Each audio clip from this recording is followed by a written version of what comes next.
నాకు మన వార్తాపత్రికలు చూసినా, లేకుంటే మన టీవీ ఛానల్స్ చూసినా కాస్తంత కోపం వస్తుంది, బాధపడతాను. కారణం ఏంటంటే, ఎంతసేపు ఈ బురదగుంటలో రాజకీయాల గురించే పేజీలు పేజీలు, గంటలు గంటలు టైం చంపేస్తూ ఉంటారు. కానీ దేశం ఇంత క్లిష్ట పరిస్థితుల్లో ఉన్న సమయంలో ఎలాంటి విషయాలు కవరేజ్ చేయాలి అనేది మరి మేనేజ్మెంట్ సరైన డెసిషన్ తీసుకోలేకపోతున్నది. వీళ్ళు ఏమంటారంటే, ప్రజలకు అవన్నీ అక్కర్లేదండి, జగన్ చంద్రబాబు వీళ్ళు ఎలా కొట్టుకున్నారు, లేకుంటే ఇలాంటి ఈ విషయాలే కావాల్సి వస్తాయి. కరెక్టేనండి. అవి మీకు చిన్న పేపర్ ఉంది కదా, వాటిలో వేసుకోండి, లేకపోతే థర్డ్ పేజీలోనో ఫోర్త్ పేజీలో వేసుకోండి. ప్రజల్ని ఎడ్యుకేట్ చేయండి, వాళ్ళకి స్టాండర్డ్స్ని పెంచండి. ఎందుకంటే ఈరోజు మన ప్రపంచం మొత్తం కూడా గ్లోబల్ విలేజ్ అయింది. ఈ గ్లోబల్ విలేజ్లో ఉన్న మన ప్రజానీకానికి ఇంకా ఆ పల్లెటూరి వాతావరణంలోనే, ఆ పల్లెటూరి చిల్లర రాజకీయాల్లోనే ఇంకా మనం అలాగే ఉంచేస్తుంటే వారు ఎప్పుడు పైకి వస్తారు?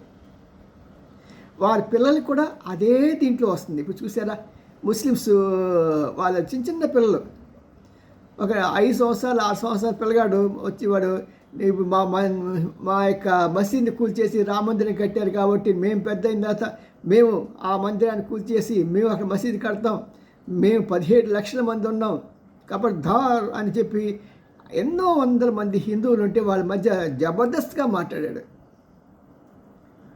కారణం ఏమవుతుందంటే, ఇవన్నీ కూడా విషయాలని సమగ్రంగా పత్రికలు కానీ, ఎందుకంటే ఈ పత్రికలే రాయబారులు, వాస్తవ సంఘటనలకి ప్రజలకు తెలియచేసే బాధ్యత ఈ పత్రికలు టీవీ మాధ్యమాల మీద ఉంది. ఈరోజు సోషల్ మీడియా యాక్టివ్గా ఉంది, కరెక్టే. కానీ సోషల్ మీడియాకి గ్యారంటీ కానీ, లేకుంటే వీళ్ళని నమ్మచ్చు అనే ఒక ఇది కానీ, స్టాండర్డ్ కానీ ఇంకా రాలేదు. కారణం ఏంటంటే, ఒకరిద్దరు మంచి ప్రయత్నం చేసినా సరే ఎక్కువ మంది చిల్లరగాళ్ళు ఉండటం మూలంగా దానికి సరైన గుర్తింపు, నమ్మకం కుదరట్ల. దీనికి ఒక రిజిస్ట్రేషన్ ప్రక్రియ మొదలుపెట్టినా బాగుంటుంది, అది కూడా మరి జరగట్లేదు. ఏదేమైనా సరే ఇప్పుడు మాత్రం పత్రికలు కొన్ని విషయాలు ప్రజలకి చెప్పవలసిన బాధ్యత మన మీద ఉంది. మీరు ప్రో గవర్నమెంట్ కానీ, యాంటీ గవర్నమెంట్ కానీ ఏదైనా సరే, ఇప్పుడు ఒక విషయం మీకు చెప్తాను చూడండి. సౌదీ అరేబియా, ఆ తర్వాత టర్కీ, పాకిస్తాను, ఈ 3 కలిపి ఒక నాటో కూటమిగా ఏర్పడ్డాయి. నాటో కూటమి అంటే యాక్చువల్గా ఏముంది, నార్త్ అట్లాంటిక్ ట్రీటీ అని చెప్పేసి అమెరికా అక్కడ నార్త్ సైడ్ ఉన్న ఆ దేశాలు, యూరోపియన్ కంట్రీస్ అన్నీ కూడా కలిసి ఒక కూటమిగా ఏర్పడాయి. 32 కంట్రీస్ ఎంత ఉంటాయి అవన్నీ కలిపి, అమెరికాతో కలిపి. దాంట్లో మరి ఎక్కడి నుంచి వచ్చిందో టర్కీ వెళ్ళి జాయిన్ అయింది. బహుశా అప్పుడు ఈ యొక్క రాజకీయ అవసరాల కోసం అమెరికా ప్రెసిడెంట్ ఎవరో ఈ తొరకోళ్ళు కూడా మన దగ్గర పెట్టుకుంటే మనకి అక్కడ కూడా ఒక సే ఉంటుంది కదా అనే ఉద్దేశంతో చేశారనుకుంటాను నేను, నా ఉద్దేశ ప్రకారం. నాకు దాని గురించి సరైన అవగాహన లేదు ఇంకా. I will get back to you. మరి ఈ నాటో దేశమైన టర్కీ కూడా, ఈ ముగ్గురు కలిసి వాళ్ళు ఇప్పుడు ఇస్లామిక్ నాటో అని పెట్టుకున్నారు కూటమిని. ఎవరైనా సరే ఏ దేశం మీద దాడి చేసినా సరే ఆ దాడి అందరి మీద దాడి చేసినట్టే లెక్క అని చెప్పి అందరూ కలిసి ఫైట్ చేయాలి అని ఒక ఇది చెప్తున్నారు.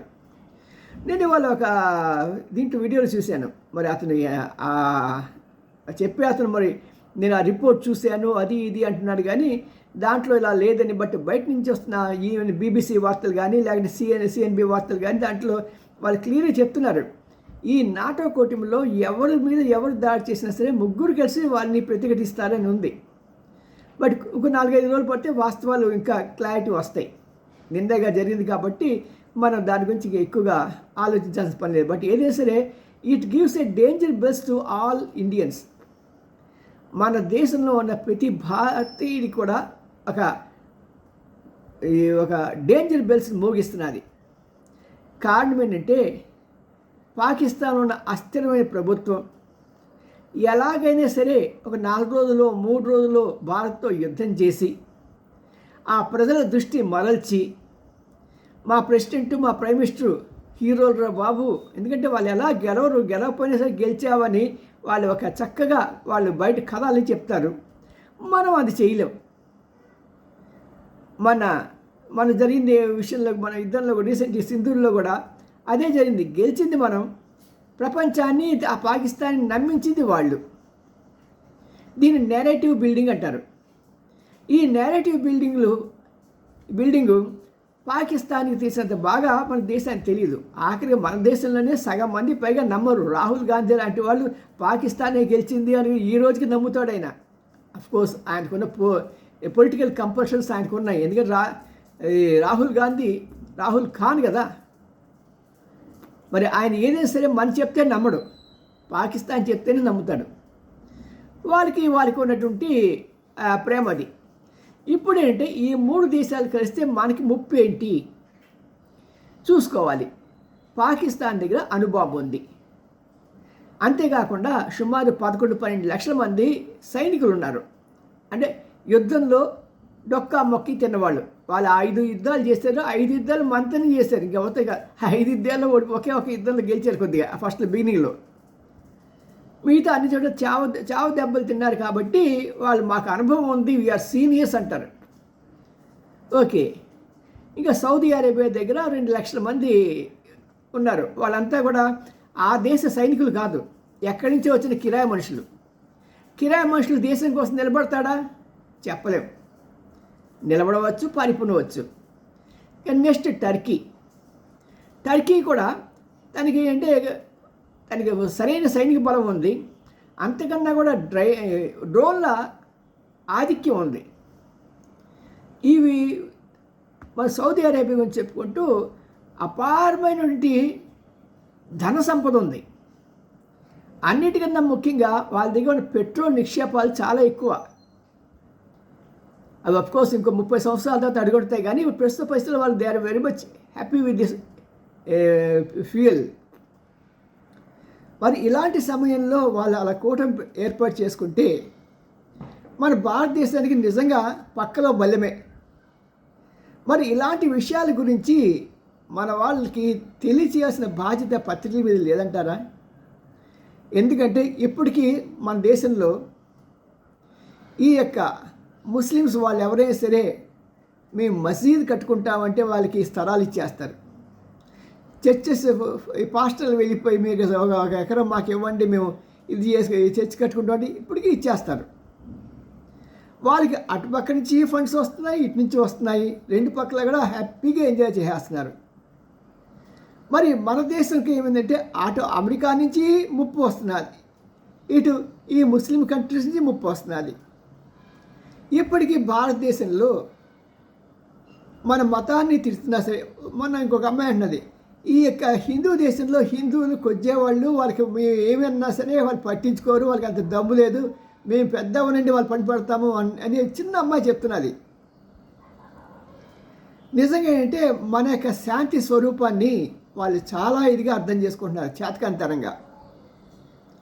అందులో మెజారిటీ ఆఫ్ ది హిందూస్ ఏంటంటే ఇది ఏదో ఆర్ఎస్ఎస్ భావజాలం అండి, మన సెక్యులర్ దేశం అంటాడు.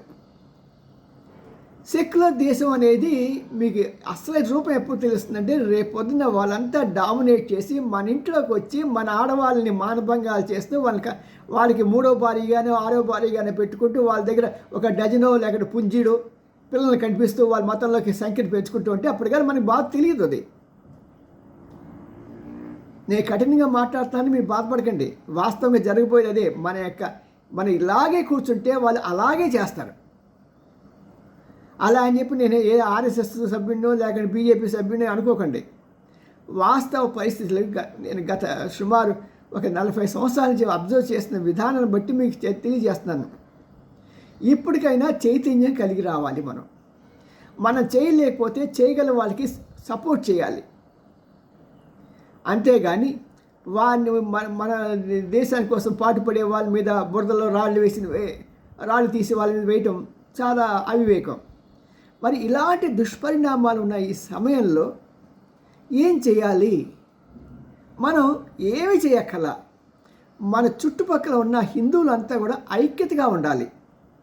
మీరు చూసారో లేదో, ఒక 2 రోజుల క్రితం నేపాల్లో నేపాల్లో కానీ బంగ్లాదేశ్లో కానీ అక్కడ ఉన్న ముస్లిమ్స్ని హిందువులను వేధిస్తూ ఉంటే 2 రోజుల క్రితం హిందువులంతా ఐక్యంగా మారి ఆ ముస్లిమ్స్ని తరిమి కొట్టారు. ఆ ముస్లిమ్స్ అంతా ఎక్కడి నుంచి వచ్చారు? బంగ్లాదేశ్ నుంచి వచ్చిన వాళ్ళే. మరి ఇదే రకంగా ప్రతి బంగ్లాదేశ్లో ఆ రెసిస్టెన్స్ రావాలి, ఆ కెపాసిటీ రావాలి. అదేవిధంగా మన భారతదేశంలో కూడా ఆ ఐక్యత సఖ్యత రావాలి. వచ్చినప్పుడు ఎవడండి మనకున్నది ఒకే ఒక దేశం, హిందూ దేశం. ఈ హిందూ దేశాన్ని మనం కనుక చేతులారా వారికి అర్పించామనుకోండి, మనం ఎక్కడికి పోతాం? రేపొద్ద మన మనవలు, మన కొడుకులు, మన వయసు వచ్చేటప్పటికి వాళ్ళు ఎక్కడ పోతారు? ఇలా 50 ఏళ్ళు దాటిన తర్వాత 60 ఏళ్ళు దాటిన తర్వాత ఏ దేశమో యాక్సెప్ట్ చేయదు వాళ్ళని. మన పిల్లలు అక్కడ కోట్లు సంపాదించినా సరే 50 దాటిన తర్వాత ఎవరు ఆ దేశానికి యాక్సెప్ట్ చేయరు. ఎందుకంటే అది వాళ్ళ భారం కనుక. అప్పుడు మీరు నేను ఎక్కడ ఉంటాం? నేను అంతవరకు ఉంటాను లేని చెప్పలేను కానీ చెప్తున్నమాట. కాబట్టి ఇప్పటి నుంచి ఆలోచిద్దాం, జాగ్రత్త పడదాం. జాగ్రత్త పడాలంటే ఏం చేయాలి? పత్రికలు ఈ యొక్క బాధ్యత తీసుకోవాలి. వాడిని వీడిని కొట్టాడు, సిల్లీ థింగ్స్ అండి. ఇంకా అదేనా? వాడు మీకేసేసాడు, వాడు మీకేసాడు, ఇవన్నీ ఓకే. చిన్న న్యూస్ కవరేజ్ పక్కన పడేయాలి అంతే. అదే పెద్ద దాన్ని ఎక్స్ట్రా చేసేసి లాగి అలాగే ప్రజలకి చికాకు ఎందుకు రావట్లేదో అర్థం కావట్లా. ఇప్పటికే పత్రికలు కొనటం మానేశారు, ఇక టీవీలు చూడటం కూడా మానేయాలన్నమాట.